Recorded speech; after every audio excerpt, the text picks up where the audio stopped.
একটা শহর কল্পনা করুন যেখানে আপনার নিজের গাড়ি নেই, তবুও আপনি যখন ইচ্ছা তখন চলতে পারেন।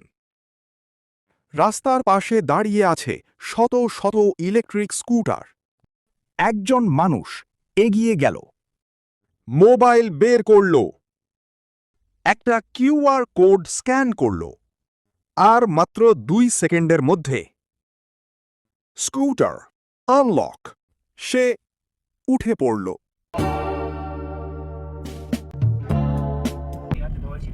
আর ট্রাফিকের ভিড়ের মাঝ দিয়ে অনায়াসে চলে গেল।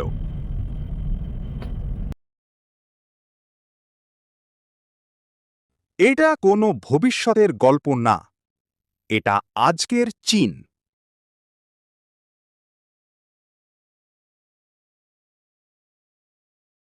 চীনের শহরের বাস্তবতা। চীনের বড় বড় শহরগুলোতে গেলে আপনি অবাক হবেন। রাস্তার পাশে শুধু গাড়ি না, সারিবদ্ধভাবে দাঁড়িয়ে আছে ইলেকট্রিক স্কুটার। এগুলো কারো ব্যক্তিগত না, এগুলো সবার জন্য। এই পুরো সিস্টেমকে বলা হয় ইলেকট্রিক স্কুটার শেয়ারিং সিস্টেম। ধরুন আপনি চীনের একজন সাধারণ মানুষ। আপনি কাজ শেষ করে বাসায় ফিরছেন, হঠাৎ দেখলেন বাস বা ট্যাক্সি পাচ্ছেন না। ঠিক তখন আপনি একটা স্কুটার দেখলেন, মোবাইল বের করলেন, অ্যাপ ওপেন করলেন, কিউআর কোড স্ক্যান করলেন, স্কুটার আনলক, আর কোনো ঝামেলা ছাড়া চলতে শুরু করলেন।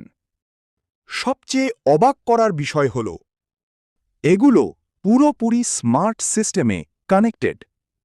আপনি যখন স্ক্যান করেন, সার্ভার থেকে সিগন্যাল গিয়ে স্কুটার আনলক হয়, আর আপনি যতক্ষণ চালান ততক্ষণ স্বয়ংক্রিয়ভাবে ভাড়া হিসাব হয়। চীনের শহরগুলোতে এই জিনিসটা এখন লাইফস্টাইল হয়ে গেছে।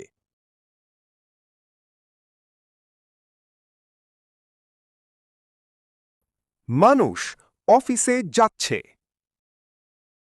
কেউ ডেলিভারি দিচ্ছে, কেউ বন্ধুদের সাথে ঘুরছে। আর এই সবকিছুর মাঝে এই স্কুটারগুলো শহরের একটা অংশ হয়ে গেছে। এটা শুধু ট্রান্সপোর্ট না, এটা একটা স্মার্ট লাইফস্টাইল। বন্ধুরা, তোমার একটা সাবস্ক্রাইব আমার জন্য অনেক বড় সাপোর্ট, তাই সাবস্ক্রাইব করে পাশে থাকুন।